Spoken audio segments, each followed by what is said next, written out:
Muy buenos alumnos y alumnas. Vamos a ver la lección de hoy, que vamos a profundizar en el tema del Andaluz, ¿vale? Está en la página 114 y 115. Recordad que Al-Ándalus es el nombre que los musulmanes dan a la península ibérica cuando llegan aquí en el año 711, cruzando el estrecho de Gibraltar. ¿Por qué vienen los musulmanes? Pues vienen en principio porque en una de esas guerras que tenían los visigodos, que además eran familiares, eran dos personas, dos hombres que querían ser ambos reyes. Uno de ellos pidió ayuda a los musulmanes del norte de África, que se llaman mercenarios, que es cuando tú le pagas a unos soldados para que hagan la guerra. Es decir, no van con nadie, tú les pagas y hacen lo que tienen que hacer. Pues bueno, ellos llegaron a la península, ganaron esa batalla, pero se ve que cuando llegaron aquí les gustó lo que vio y fíjate, se quedaron pues, más de 700 años en algunos casos, como puede ser en Granada. Volvemos a lo mismo, eso no significa que aquí viniesen millones de musulmanes y que fuese una invasión, no es una invasión, se trata de que llegan, aquí hay gente, las mismas personas de hace miles de años, sus antepasados, lo mismo que fueron romanos y siguieron las normas de Roma, su religión, sus impuestos, pues ahora llegan los musulmanes y a lo mejor llegan unos líderes musulmanes con un ejército y le obliga a seguir una religión, a seguir un pago de impuestos, a seguir unas normas, una forma de vida en concreta. No es que lleguen aquí millones de musulmanes, ¿vale? Ni millones de visigodas y que haya un recambio del ADN cada vez que llega una invasión nueva. No es así, ¿vale? Bueno, antes de nada hay que entender que la religión musulmana es una de las tres religiones monoteístas que hay, de las grandes religiones monoteístas, ¿vale? Está el cristianismo, el judaísmo y el islam. Las tres son muy parecidas, aunque no lo parezcan, y muchas veces haya habido guerra entre las tres.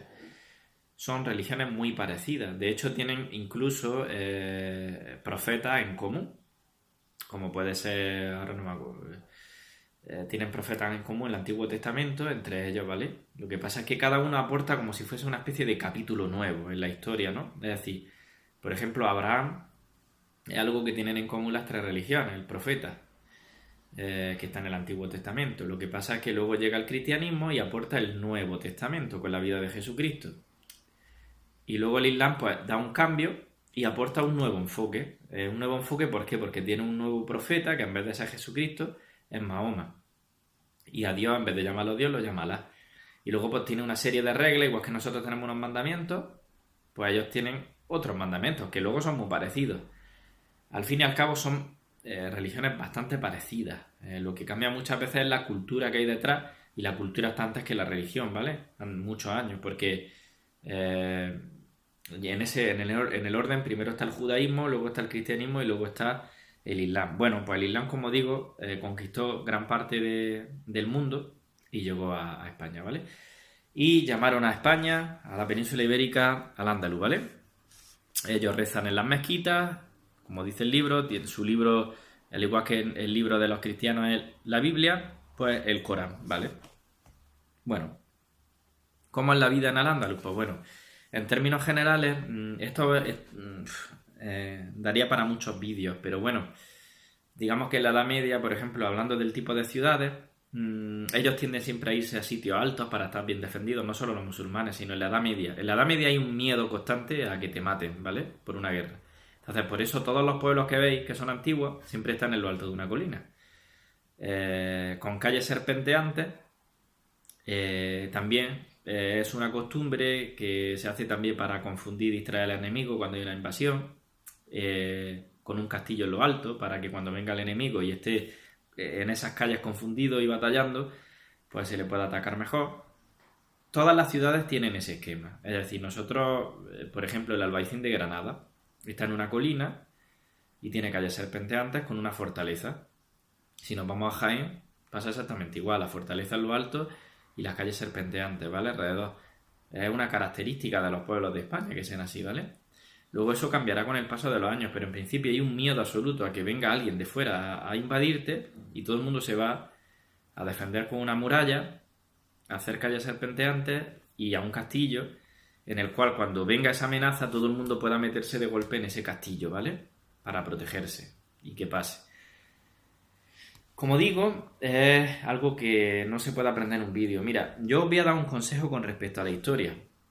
La historia, aparte de que esté en los libros y que se pueda aprender, es algo de interés, ¿vale? Sois vosotros los que tenéis que buscar a través de internet vídeos. Yo como consejo os voy a dar una cosa. Yo soy, digamos, partidario de que cada cierto tiempo vayáis a distintos tipos de ciudades con vuestros padres, ¿vale? En la medida de lo posible. Pero yo lo que hago cuando voy a una ciudad siempre es que una semana de antes empiezo a imprimir la historia de, por ejemplo, si voy a Almería, imprimo la historia de Almería, me la voy leyendo todas las noches un poquito, voy viendo vídeos de Almería, para que cuando llegue a esa ciudad yo ya sepa exactamente por qué está la catedral allí, por qué en esa calle, qué pasó en esa calle, qué revolución hubo, qué batalla hubo. Y las ciudades no se ven lo mismo, para nada, no se ven igual cuando tú sabes lo que pasa en ellas. Es muchísimo más interesante viajar a cualquier ciudad cuando tú has leído antes lo que ha pasado y lo que conoces, que cuando vas y simplemente ves edificios que para ti no significan nada, pero que tienen mucha historia. Y luego con respecto a la historia, volvemos a lo mismo, no es algo que se pueda aprender de memoria, te tiene que gustar. Y es así como se aprende, ¿vale? No hay otra manera. Bueno, por ejemplo, otra cosa que os voy a decir es que tenemos la gran ventaja de que vivimos, para mí, en el país con más riqueza cultural de prácticamente de Europa y del mundo.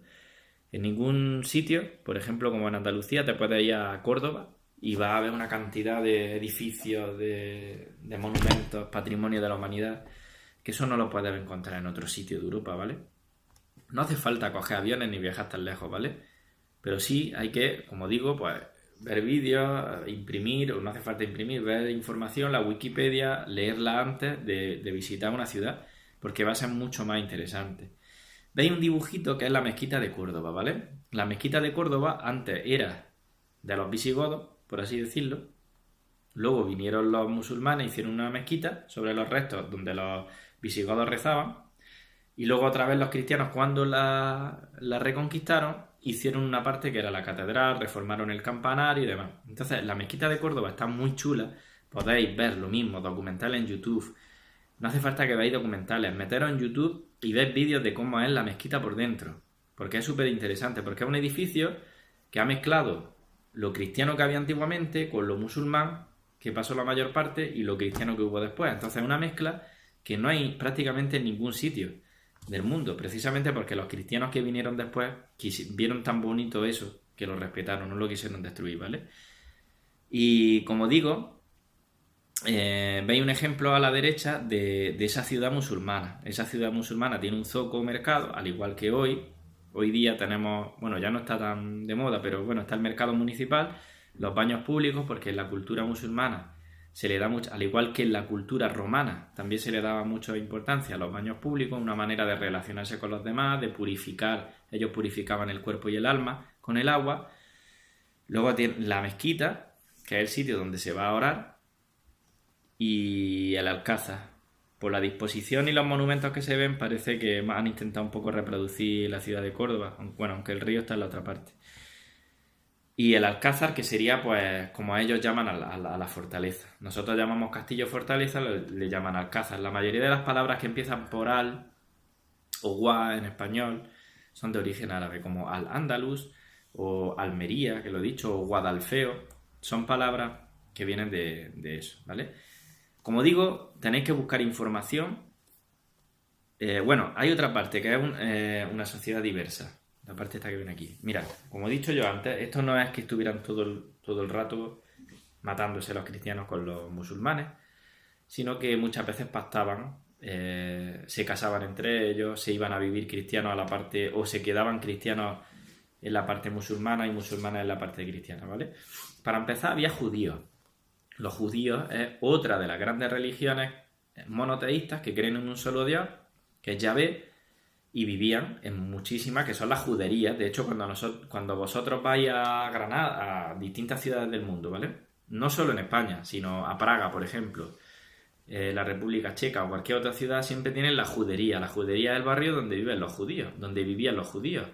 ¿Por qué? Porque ellos siempre se atendía un poco a que ellos se apartaban y nosotros lo apartábamos también, y vivían en esos barrios con sus costumbres. Era la judería. Luego teníamos los mulaidíes, que son los cristianos que se habían convertido al Islam, ¿vale? Pero bueno, todavía se seguían señalando, pero luego va a haber, como digo, los mozárabes, que eran los cristianos que siguieron viviendo en Al-Ándalus, ¿vale? Como he dicho, es decir, imaginaros que llega la invasión musulmana, pues hay cristianos que quieren seguir practicando la religión cristiana y hay ciertos líderes musulmanes que les dejan en ciertos momentos que, bueno, vosotros sois cristianos, pues vosotros rezáis y tal, y no pasa nada. Mientras me pagáis los impuestos y sigáis las normas de Al-Ándalus, podéis hacer la religión que queráis. Y luego, bueno, cuando vuelva el cristianismo de nuevo y se reconquiste toda España, vais a ver que luego salen también otro tipo de mezcolanzas, ¿vale? Musulmanes que siguen practicando la religión musulmana, a pesar de que hay cristianismo y lo hacen a escondidas, eso ya lo iremos viendo, ¿vale? Simplemente quiero que veáis, pues, que en Córdoba, por ejemplo, que es, digamos, el ejemplo, pues es una sociedad donde hay judíos viviendo en la judería, la mayor parte de la población sería musulmana y luego también hay cristianos que se les deja practicar la religión cristiana, ¿vale?